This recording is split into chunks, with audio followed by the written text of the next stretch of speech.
오늘 우리 좋은 축제 시간을 그려서 설교도 부지런히 짧게 하겠습니다.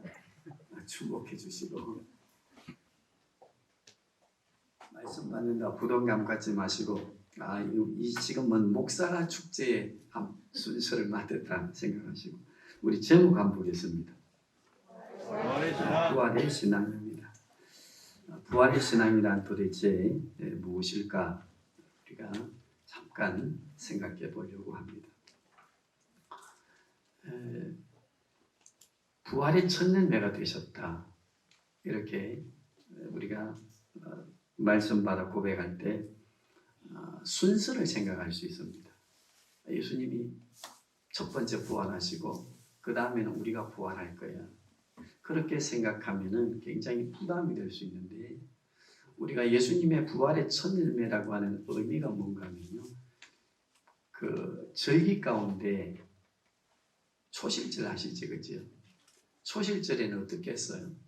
첫 단을 베어서 하나님께 제사를 드렸거든요. 그래서 그 첫 단의 의미가 예수님께서 부활의 첫 열매가 되셨다라고 하는 의미인데 이 말은 무슨 말인가 하면 예수님이 부활하신 것처럼 예수님을 믿는 사람들이 부활한다고 하는 순서의 의미도 있지만 오늘 부활에 관하여는 우리의 논리와 이성으로 과학적인 것으로 해결할 수 없고 설명할 수 없기 때문에 뭐라고 말씀했습니까? 사도 바울도 또 주님께서도 성경대로 3일 만에 어찌하신다? 부활하신다. 성경대로 어떻게 하셨다? 살아나셨다. 그래서 우리가 부활의 첫 열매입니다라고 할 때는 성경대로 초실절에 예언 성취된 대로 예수님께서 어찌하셨다? 부활하셨다. 그러면 이것은 뭘 의미하는가 하면요. 부활은 누구의 약속입니까? 성부, 성자, 성령 하나님의 약속이시다. 그래서 창세기 3장 15절에 약속하신 대로 수천 년이 지났지만 누가 오셨어요? 예수님이 오셔서 죽으시고 성경대로 사흘 만에 살아나시고 부활의 첫 열매가 되셔서 하나님이 약속하신 것은 틀림없이 어찌하신다? 이루어 주신다고 하는 것을 보여주셨거든요. 역사를 주관하시는 그분이 약속한 것은 틀림없이 역사 안에서 이루어 주신다. 아멘. 아멘. 그렇기 때문에 주님 다시 오셔서 우리가 신령한 몸으로 부활하고 영광의 세계에서 영원토록 사는 것도 누가 약속하셨습니까? 성부와 성자와 성령 하나님께서 약속한 것이니 그대로 이루어진다, 안 이루어진다? 이루어진다.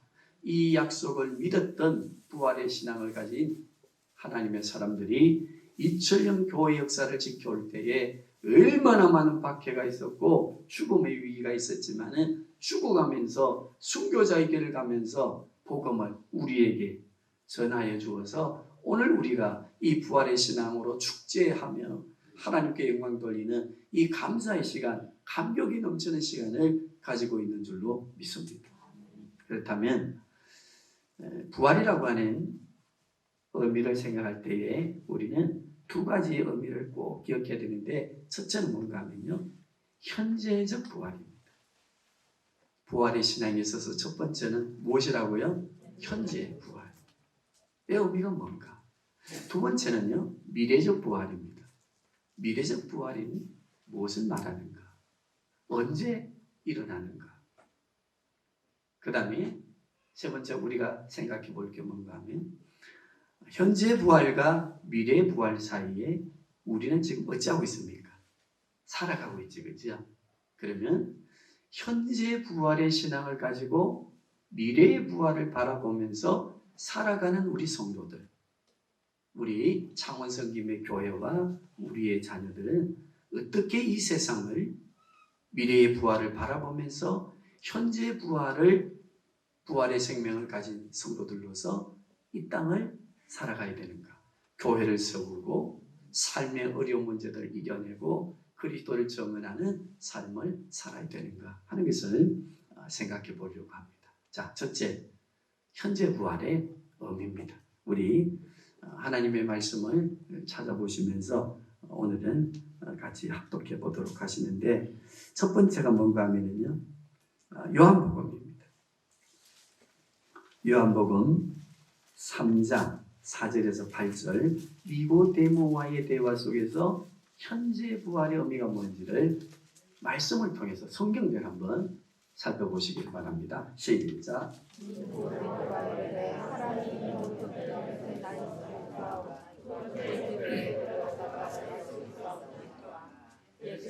대답하여 진실로 진실로 이르노니 사람이 물과 성령으로 다시 나지 아니하면 하나님의 나라에 들어갈 수 없느니라. 육으로 난 것은 육이요 영으로 난 것은 영이니 내가 내게 거듭나야 하겠다 하는 말을 놀랍게 여기지 말라. 바람이 임해로 불매 내가 그 소리는 들어도 이 어디서 와서 어디로 가는지 알지 못하느니 성령으로 난 사람도 다 그러하다. 예수 그리스도를 구주로 고백하는 그 순간 우리는 부활의 사람이 됩니다. 우리의 신분이 바뀝니다. 시간과 공간 안에서 육체적인 감각과 이성적인 논리로 이해할 수 없고 만질 수 없지만 그러나 놀랍게도 물과 성령으로 거듭나는 중생한 성도가 되어서 부활의 사람이 되었다고 하는 것을 우리의 신분이 하나님의 자녀가 되고 영원한 세계를 들어가기는 자격을 얻었다고 하는 것을 말씀해 주시는데 이것을 우리는 뭐라고 하지요? 중생이라고 합니다. 거듭남이라고 합니다. 고린도후서 17장은요 뭐라고 말씀하는가 하면 새로운 피조물, 다시 지음을 받은 재창조함을 받은 하나님의 사람들이라고 말했고 갈라디아서 2장 20절은요 그리스도와 함께 십자가에 죽고 믿음으로 다시 살아가는 부활의 사람들이라고 사도 바울은 고백하고 있습니다. 우리는 누구입니까? 우리는 현재적 부활의 의미에 있어서 중생한 사람입니까? 아닙니까? 거듭났습니까? 안 거듭났습니까? 질문할 수 있습니다. 니고데모처럼 예수님 마음으로 이렇게 말합니다. 니고데모야, 바람의 소리는 듣기고 느낄 수는 있어도 어디서 오며 어디로 가는지 모르듯이 네가 부활의 신앙을 가지고 중생했다고 하는 증거가 예수님을 믿고 부활을 믿고 죄를 고백하고 하는 증거들이 있지 않느냐. 그러나 네가 중생했다고 하는 것이 바람이 어디로 와서 가는지 알지 못하듯이 지금은 내가 알 수 없지만 그러나 새로운 생명으로 부활했다고 하는 증거는 바람이 어디서 온지 모르지만 불고 있는지 모르지만 뭐가 흔들리는 걸 보면 나무가 흔들리는 걸 보면 알 수 있듯이 내가 신분적인 변화가 새로운 피조물로 중생했다고 하는 것이 안 느껴질지 모르지만 내가 고백하고 있는 그 고백이 바로 중생한 증거다 말씀하십니다. 증거 있지 그지요? 우리 선배님 증거 있어요 없어요? 증거 있습니다. 오늘 이 예배당에 나와서 교회로 모여서 성전으로 부활을 고백하고 믿고 소망하며 찬양하는 게 증거입니다. 자, 이 증거의 강력한 우리에게 주신 교훈 요한계시록 20장 본문을 한번 읽어보십니다. 자, 20장 4절에서 6절 다 같이 크게 합독하시겠습니다. 시작.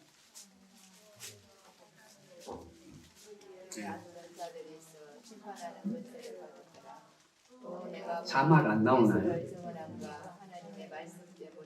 목배임을 당한 자들의 영혼들과 또 짐승과 그의 우상에게 경배하지 아니하고 그들의 이마와 손에 그의 표를 알지 아니한 자들이 살아서 그리스도와 더불어 천년 동안 왕노릇하니 그 나머지 죽은 자들도 그 천년이 차기까지 살지 못하더라. 이는 첫째 부활이라. 이 첫째 부활을 참여하는 자들은 누구고 거룩하도다. 둘째 사망이 그들을 다스리는 권세가 없고 도리어 그들이 하나님과 그리스도의 제선을 위하여 천년 동안 그리스도와 더불어 왕노릇하리라.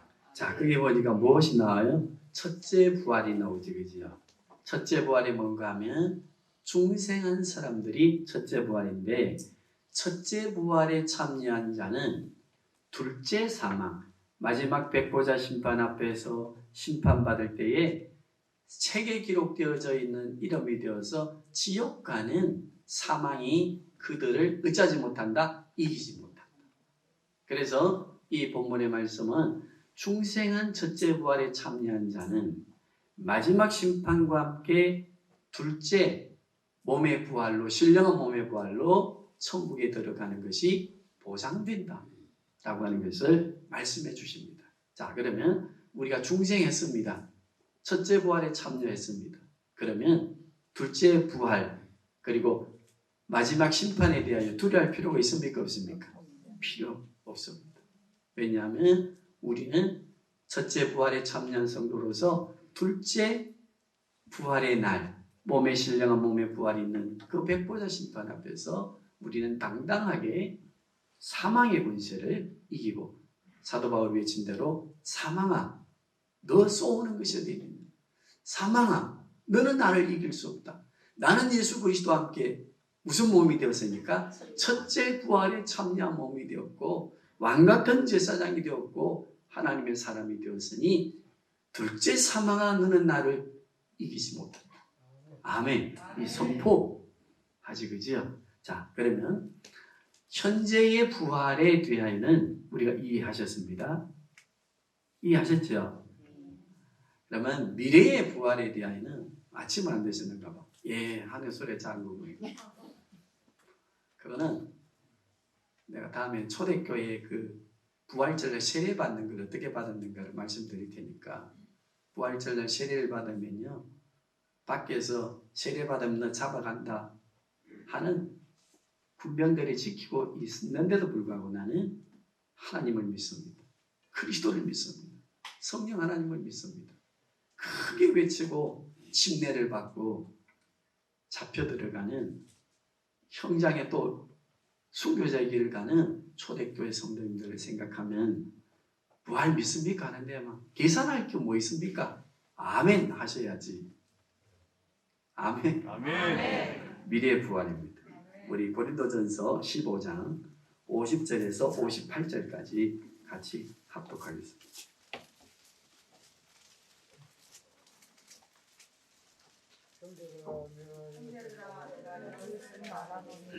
그와 영원한 하나님 나라를 위하여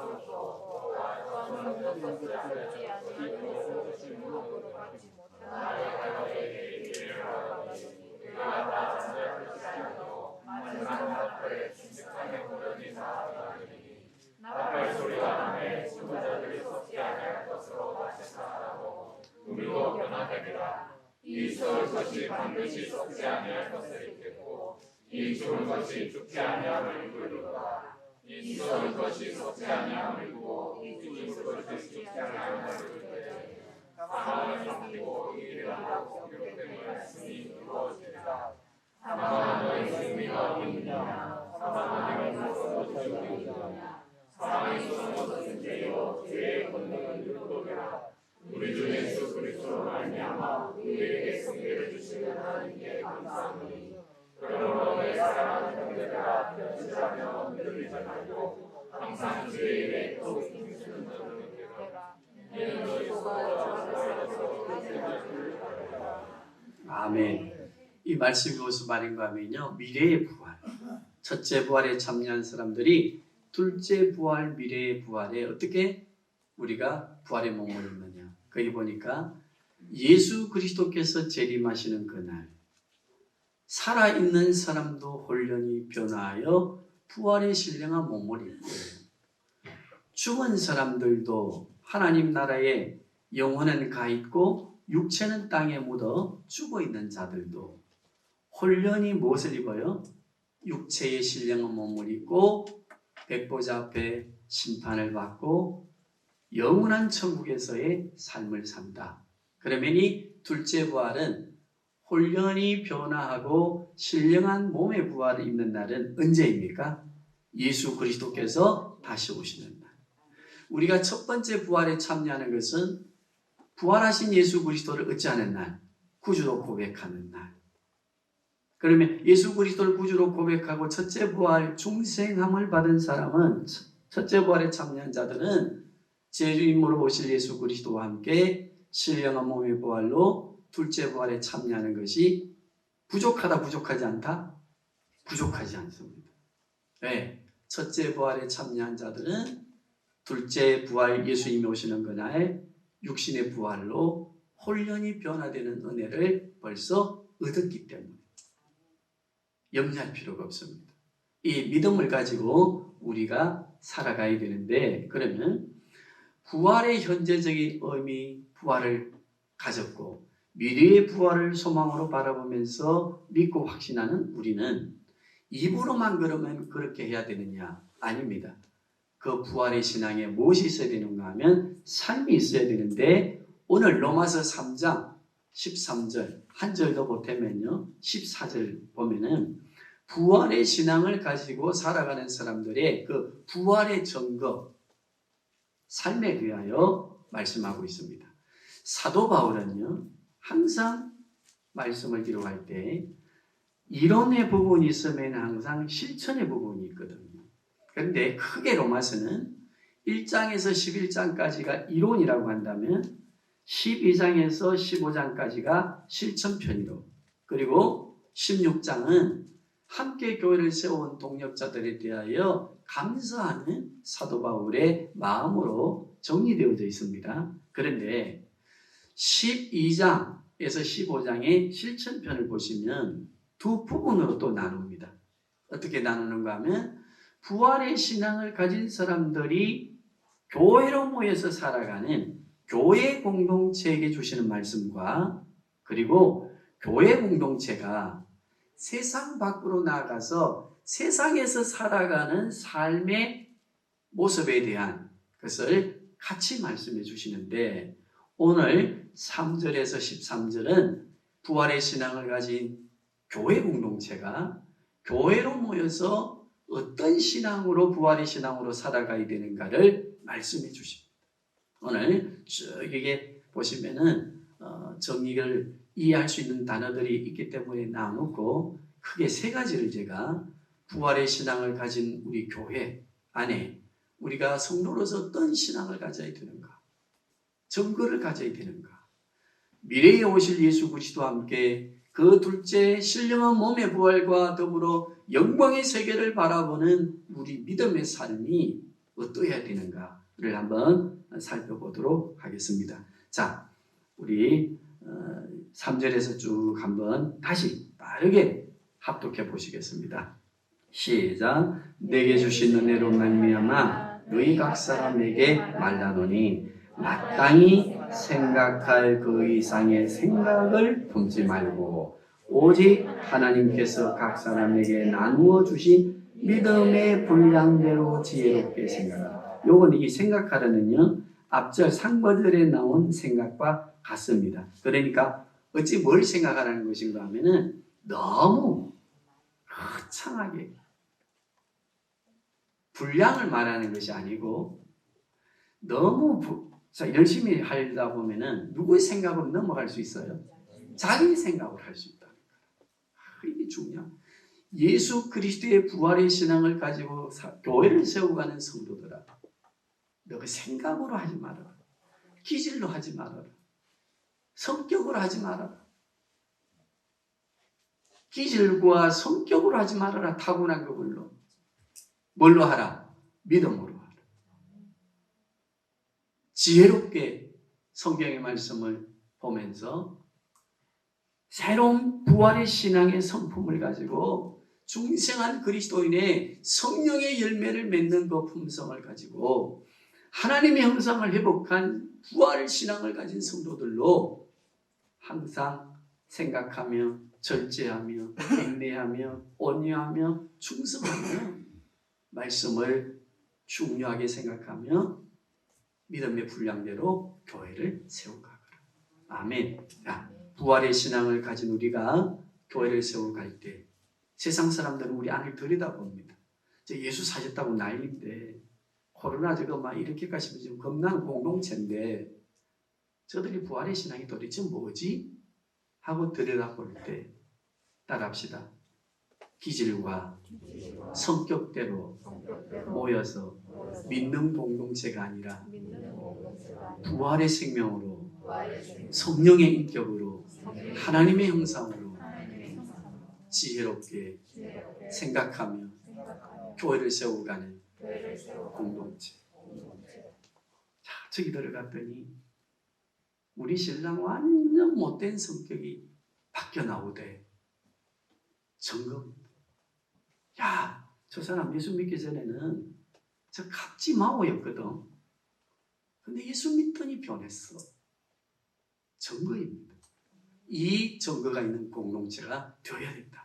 사도 바울은 말씀합니다. 자, 4절부터 읽어봅니다. 시작. 우리가 한 몸에 많은 지체를 가졌으나 모든 지체가 같은 5절입니다. 이와 같이 우리 많은 사람이 그리스도 안에서 한 몸이 되어 서로 지체가 되었느니라. 우리에게 주시는 은혜대로 받은 은사가 각각 다르니 혹 예언하면 믿음의 분수대로, 혹 섬기는 일이면 섬기는 일로, 혹 가르치는 자면 가르치는 일로, 혹 위로하는 자면 위로하는 일로, 구제하는 자는 성실함으로, 다스리는 자는 부지런함으로, 긍휼을 베푸는 자는 즐거움으로 할 것입니다. 자, 여기에서요 우리가 무엇이 생각납니까?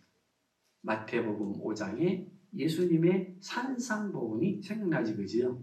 그러면 부활의 신앙을 가지고 두 번째, 교회 안에서 교회를 세우고 가는 성도들은 어떤 성도들이 되어야 되느냐? 각양각색의 은사들을 가지고, 오늘 보십시오. 이런 다양한 은사들을 가지고 교회를 세우고 가는데, 제가 여기서 말씀드릴 두 가지는 좀 해석을 해드리겠다 생각하는 게 뭔가 하면, 자, 우리 8절 한번 보시겠습니다. 시작. 혹 위로하는 자면 위로하는 일로, 자, 여기 보니까요 부지하는 자는 뭘로 하라고 했어요? 이 성실이라고 하는 다른 말은요 꾸준히 하라는 거예요. 교회에서 목사가 하도 막 강조를 하니까 하기는 한다. 한 번으로 땡 정치는 게 아니라 계속해서 하는 겁니다. 계속해서. 우리 성도님들 부지하는 일의 액수가 얼마나 기준일까? 기준 없습니다. 1,000원도 좋고 2,000원도 좋습니다. 우리는 이 구제의 성실함에 대하여 하나님께서 약속하신 언약의 복이 많습니다. 우리 모아하면 우리를 냄새나게 하지만요, 돈이라고 하는 게 퇴물, 퇴비와 같아서 모으면 냄새나지만 흩으면 뭐가 살지요? 거기에 흩어진 그 퇴비 오물에 의해서 새로운 생명들이 자라납니다. 따라합시다. 모으면, 붙잡고 있으면 나를 부패시키지만, 내 마음을 부패시키지만, 적은 돈이지만 나누면 크기에 생명들이 자라난다. 주님의 약속입니다. 기독교가 세상 종교와 다른 이유가 무엇입니까? 세상 종교는 섬김에 많은 걸 받는다고 가르칩니다. 그러나 우리는 하나님의 말씀대로 복받기를 원하느냐? 부활의 신앙으로 살기를 원하느냐? 따라합시다. 나누라. 구제하라. 성실함으로 하라. 계속하라. 약속입니다. 우리가 우리의 삶의 반전을 이 가난에서, 아니면 내 삶의 어려움에서 다시 일어나기를 원하십니까? 주 예수 그리스도의 말씀을 붙들고 부활의 신앙을 가지고 내 삶을 다시 반전하고 도전하기를 원하십니까? 말씀입니다. 구제하는 일에 뭘로 하라? 내 보물 어디에 쌓아두라? 하늘에서. 다른 교회처럼 많은 헌금을 목사하고 갖다 놓고 막 기도받아야 하늘에 쌓는 게 아니라, 하늘에 쌓는 게 뭐라고요? 나누라. 나누라. 어떻게 나누라고 했습니까? 계속. 우리 교회는 매주 한두 끼씩 금식한을 가지고 들여진 예물로 도우는 일을 시작했습니다. 계속해서 이 일을 하고, 그것을 통해서 우리의 삶에 반전이 일어나야 됩니다. 어떤 약을 처방받으면요, 그 약물이 그 사람 몸에서 어떤 역할을 하는가를 살펴보는 것도 한 번 먹고 땡 확인하지 않습니다. 적어도 며칠을 먹어야 됩니까? 3주, 3개월, 6개월을 먹어야 됩니다. 거기에 대한 임상들이 나오면 의사는 그 약에 대하여 효과적인 처방을 내리고 계속해서 그 질병을 이겨내도록 저처럼 복용받도록 하거든요. 제가 약을 처방받고 한 달 만에 딱 좀 나아지니까 약을 끊었다. 그러면 재발할까 재발하지 않을까? 굳이 하는 일을 뭐라고 하라고요? 계속 하라. 우리의 자녀들에게 뭘 남겨주시겠습니까? 굳이 하는 법을 남겨주십시오. 그것이 곧 우리의 자녀가 복을 받고 우리 자녀들이 어려운 문제에 직면할 때에 세상을 이겨내는데 구제한 자들을 통해서 구제하는 그 나눔을 통해서 또 도움을 받게 되고 어려울 때 또 위로하는 자를 만나게 되고 세상을 이겨내는 돈을 수천억, 수백억, 수십억을 물려주는 것보다 어려울 때 섬겨가고 나누는 것을 유산으로 남기는 우리 교회 되시기를, 부활의 신앙을 가진 우리 교회가 되시기를 주님의 이름으로 부탁합니다. 두 번째 8절 한번 하반절 보십시오. 부지런함으로, 그 다음에요, 긍휼을 베푸는 자는 뭐함으로? 예, 긍휼을 베푼다고 하는 게 뭡니까? 힘들고 어린 사람들에게 도와주는 그 삶의 마음 아니겠습니까? 자시 아니겠습니까? 그런데 도와줘봤자 좋은 게 돌아옵니까? 나쁜 게 돌아옵니까? 엄한 불평이 나옵니다. 초대교회의 헬라파 과부와 유대파 과부들이요, 교회가 그렇게 돈을 구제를 해주는데도 불평이 있었습니다. 긍휼을 베푸는 데는 따라합시다. 불평이 있다. 그런데 그 불평이 어떻게 생겨나는가 하면은 받는 사람도 불평을 하지만 그 불평을 듣다 보면 주는 사람도 은혜를 모르는 사람. 아이, 다시는 안 해야지. 안 도와줘야지. 라고 하는 주고받는 마음에 서운함이 생깁니까? 생깁니까? 그래서 목사인 저도 불평할 때가 많습니다. 에이, 저 사람 저 교회 해주어도 장로님들한테 또 개척교회 지원받아갖고 주고 해봤자 별 변화도 없는데 하는 생각의 고민을 할 때가 있습니다. 그건 불평이지, 그죠? 어쩌라고 했습니까? 그걸 하지 말아라. 주고받는 일에서 자유하는, 내가 거저 받았으니 나에게 거저 나누어 준다고 하는 말씀에 근거한 뭘 가져라? 즐거움을 가져라. 따라합시다. 나눌 때는 따지지 말고 기쁨으로 하라. 부활의 신앙을 가진 자들의 삶입니다. 계속하라. 기쁨으로 하라. 부활의 신앙장인 고린도전서 15장을 보면은요, 부활의 신앙을 쭉 강조합니다. 굉장히 긴 논리로 하나님의 말씀으로 부활의 현재성과 미래성과 지금 부활의 신앙을 가지고 살아가는 삶에 대한 것을 정언합니다. 사도 바울은 그 신앙으로 나는 세상을 이겼습니다. 세상을 버렸습니다. 교회는 이러한 신앙으로 우리 함께 위로하며 나아가야 됩니다. 말씀하시면서요, 16장에 바로 뭐로 넘어갑니까? 우리가 이 장은 후기에 나누었고 1장에서 16장 전체가 다 한 두루마리가 되었거든요. 그러면 사도 바울이 부활의 신앙 다음에 나오는 게 성경 한번 보시면요, 헌금에 대해 나옵니다. 구제하는 일에 대해 나옵니다. 참 신기하지, 그죠? 왜 그랬는가 하면 부활의 신앙을 가진 자들이 마땅한 부활 신앙의 증거입니다. 즐거움으로 하라. 계속해서 하라. 그때에 하나님께서 약속하신 언약의 복을 석 달이 지난 뒤에, 1년이 지난 뒤에, 10년이 지난 뒤에, 아니 내 직계에, 다음 때에 자자손손 나타날 줄로 믿습니다. 목사인 저는 고백하는 게 있습니다. 그죠? 당대 목사로서 농땡이 지기는 목사들은 다 잘 되는데 또 나보다 나는 왜 이렇게 힘들고 어려운 일들이 겹치고 겹칠까? 거기에 대하여 고민할 때 주신 답입니다. 저에게는 겨우 우리 어머니가 태아에 자리 잡았을 때, 자궁이 자리 잡았을 때 교회에 가셨다. 너무 혼자 사시는 분으로 시골에서 살기가 힘드니까 주일을 빼먹고 등등 하시면서 우리 조상들을 보니까 이 제사를 집례 하는 제주 일을 하는 저 함양 고을 거기에서 그러니 뭘 했겠습니까? 전부 하나님께서 싫어하시는 일, 그 가문의 일을 하던 혈통으로 태어나 예수 그리스도를 구주로 고백하고 접붙임을, 이 구원의 접붙임을 받는 거기에 끌어내고 씻어내야 될 게 많아. 그러니까 직계인 저희에는 어려움이 많다. 저는 고백하면서 이걸 주어질 때마다 이겨내고 또 생각합니다. 그것을. 그런데 잘 때는 이들은 왜 그럴까요? 따라합시다. 3대, 4대. 기도하는 것이 쌓이고, 나눔이 쌓이고, 드림이 쌓이고, 하나님의 말씀으로 예배함이 쌓이기 때문에 그것이 약속한 대로 대를 이어가는 거 믿습니까? 우리가 당대라고 하면은 이겨내십시다. 왜? 말씀을 붙들고 이겨내야 됩니다. 부활의 신앙을 가지고 이겨내야 됩니다. 내 다음 때는 일어날 수 있는 약속의 말씀을 딱 붙들고 섬기는 일에 최선을 다하십시오. 부지하는 일에 계속하십시오.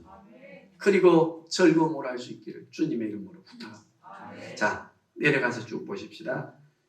1절에서 12절 시작.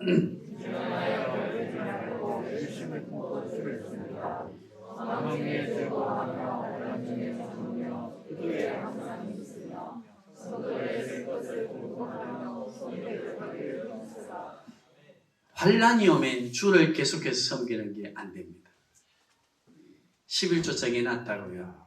죄송합니다. 정해놨다가 조금 어려움이 오고 쪼달리면은 내일 이걸 갚아야 되는데 이거부터 하고 뭐 다음 달에 뭐 모아가 내지.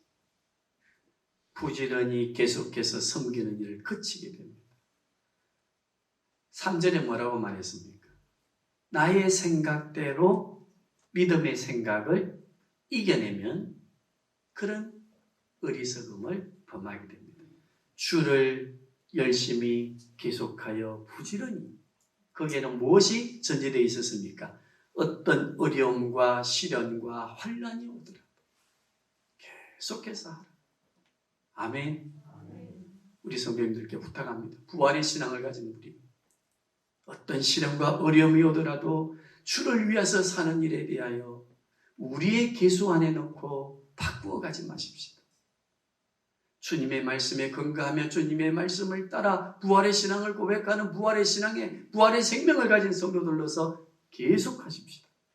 그리고 어려움을 말씀으로 이겨내고 말씀대로 주시는 약속의 복을 받을 때 우리의 신앙이 처음의 신앙이 되고 우리의 신앙이 증거가 되고 다른 이에게, 그리고 부활의 생명을 전하는 일에 강력한 권세 있는 그리스도인들이 될 줄로 믿습니다. 우리 14절 한번 보시겠습니다. 마지막 14절입니다. 시작.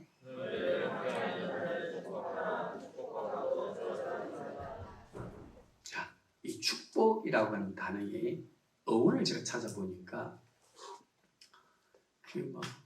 율로기아, 헬라어의 개념인데 그 어원을 보니까 이랬습니다.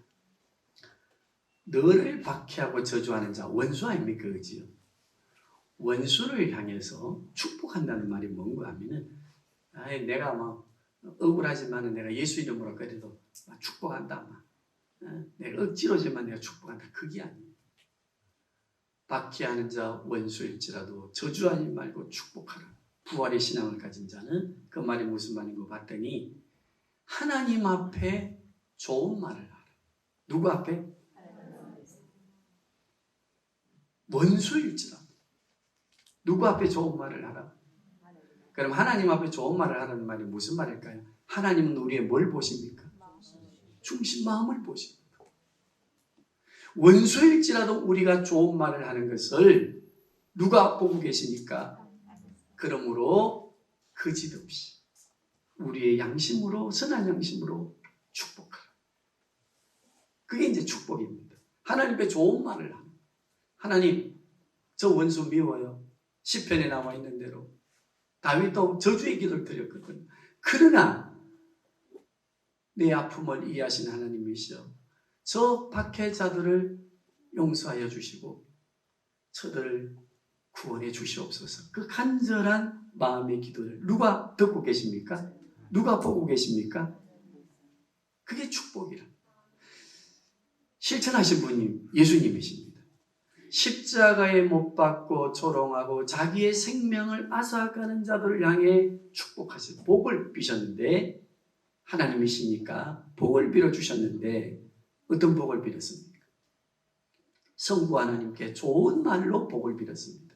따라합시다. 아버지여, 저들이 행하는 일을 저들이 알지 못하여서 죄를 범합니다. 용서해 주시옵소서. 아들이 저들을 위해 십자가 지지 않습니까?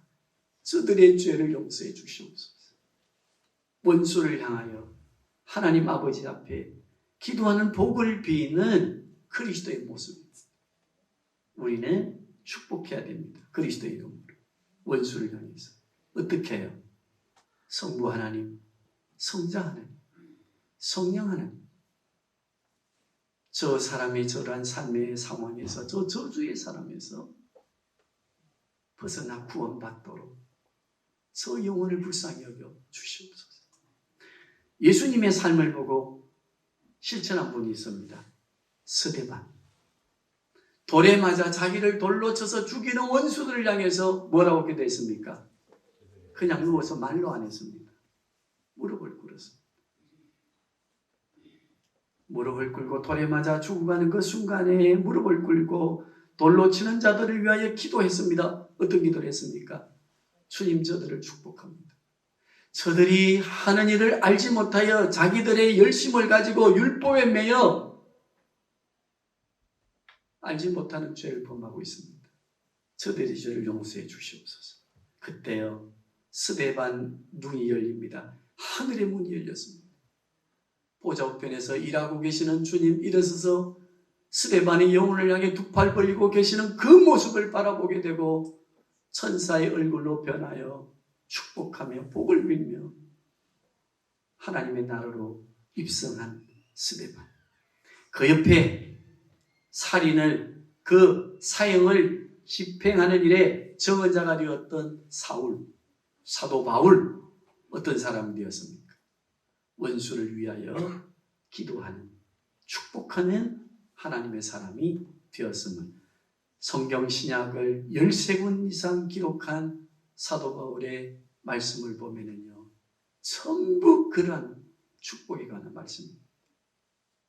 우리 성도님들, 우리 부활의 신앙을 가진 우리 공동체 안의 흔적이 어떤 흔적들로 남아야 되겠습니까? 어떤 증거들로 남아야 되겠습니까? 이제 우리 교회는 반전 전환이 있어야 됩니다. 다른 교회는 주시옵소서 쌓아져 모아져 커져가는 것이 복이라고 생각할지 모르지만 우리도 어렵고 힘드는 정말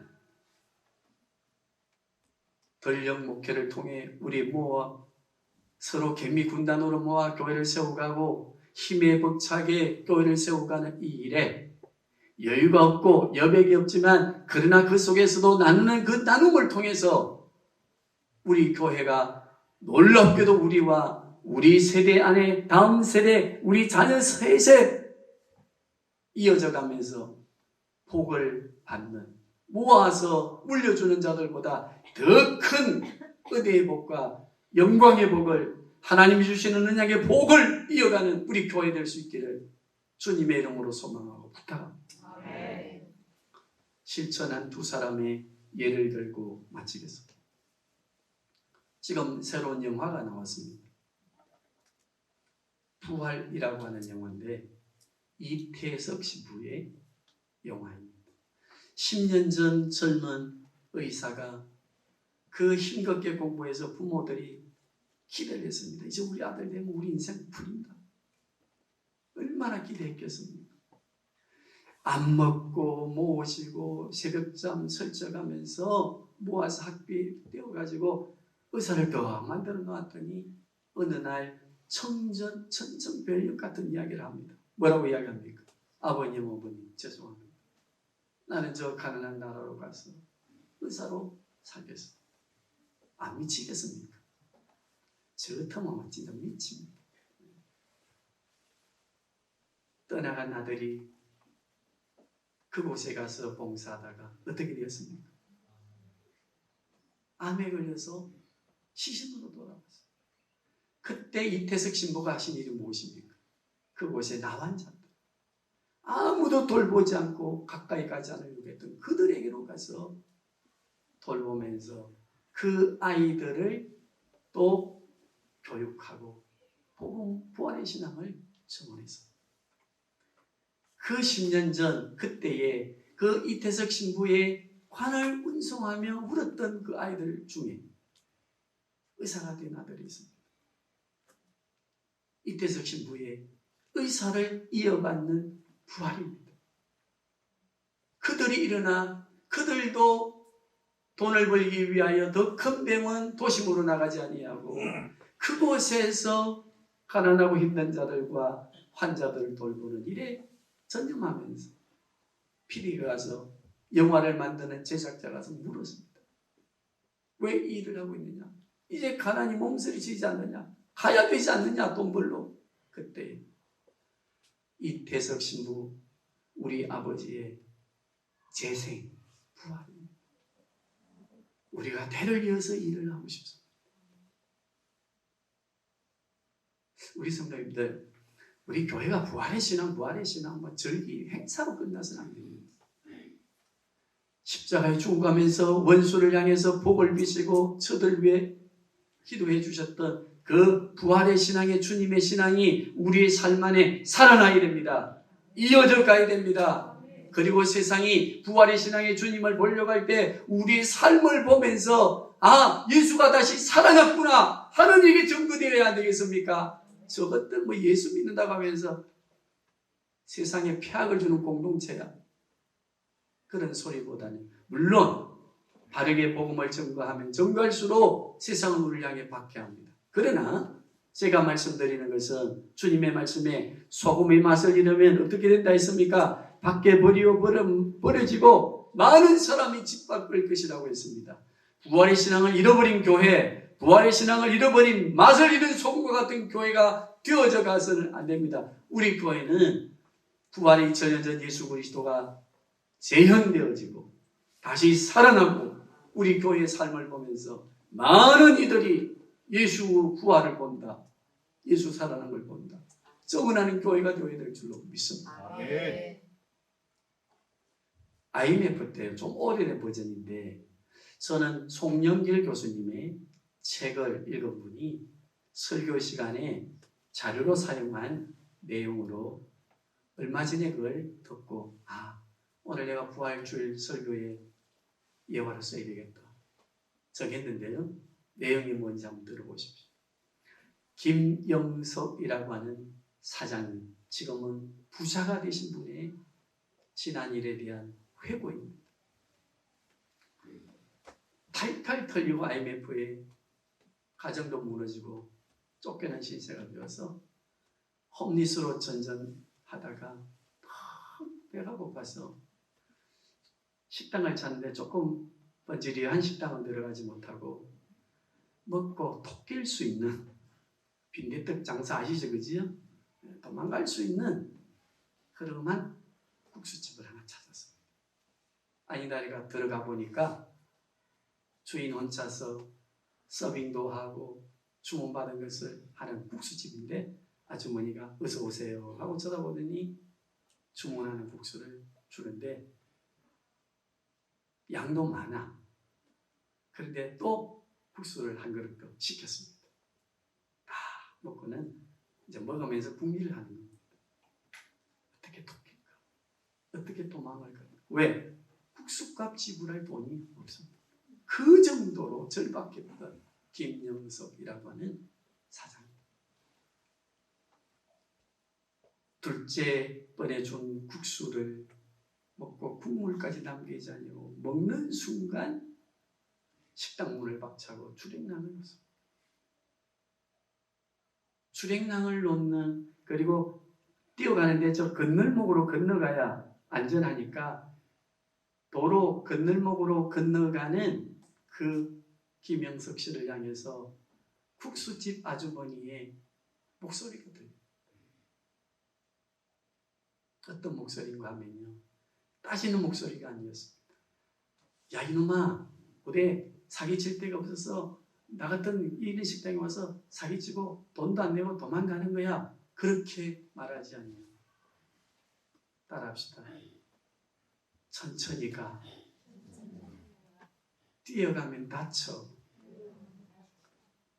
괜찮아. 열심히 살아. 무슨 언어입니까? 부활의 언어입니다. 살리는 언어입니다. 어디에 사기칠 데가 없어서 이리 가난한 국술집에 와갖고 그것도 한 그릇도 아니 두 그릇씩이나 먹고 돈을 안 내고 도망을 가? 아따, 이 형제권이니만 영원토록 그 형제로 살아라. 얼마든지 분노에 찬 마음으로 맞는 이치의 말을 할 수 있었습니다. 그러나 그분 나와서 도망가는 그 김영석 씨를 향해 손 흔들면서 천천히 가. 다쳐. 괜찮아. 국수값 떼먹고 가도 괜찮아. 힘을 내.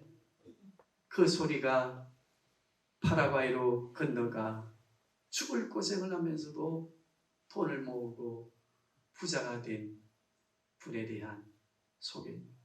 우리 성도님들, 우리에게 다가오는 힘든 이들 많습니다. 이치에 맞는 말을 한다면 얼마나 할 말이 많습니까? 그러나 우리는 부활의 신앙의 언어를 해야 됩니다. 이치에 맞는 절망적인 언어가 아닙니다. 이치에 맞는 말을 하여서 사기를 꺾어놓고 더 비참하고 사람으로 만드는 게 아닙니다. 괜찮아. 국수값 안 줘도 돼. 뛰어가지 마. 다쳐. 그러나 힘을 내. 힘을 내고 살면 돼. 저의 경험 하나가 있습니다. 말씀 자주 드렸는데 저도 IMF 때 공고한 인생을 경험했습니다. 서울역에 갔습니다. 그랬더니 막 사람들 우르르 방공호 대피소로 내려가는데 보니까 그 배식 오는데 사람들이 줄을 서 내려갔어요. 저도 거기에 끼었습니다. 한 끼로 해결해 보려고. 그래서 이제 방공호 그 서울역 앞에 그 큰 대피소 이렇게 내려가는 그 계단에 이렇게 서가고 있는데 참 그때는 생각하면 그랬더니 쭉 앞에 서가 있는 어떤 분이 나를 이렇게 보더니 하는 소리라 제가 볼 때 뭐라고 말하는가 하면 젊은이는 이 오면 안 돼. 그래서 저는 행색이 홈리스 행색이 아니니까 여기 오면 안 되는갑다 라고 하는 소리로 듣고 제가 가만히 그 아저씨를 쳐다보니까 그 아저씨가 내가 쳐다보는 걸 아셨는지 이어서 말을 하셨어요. 젊은이, 이 사람들 눈을 한번 봐.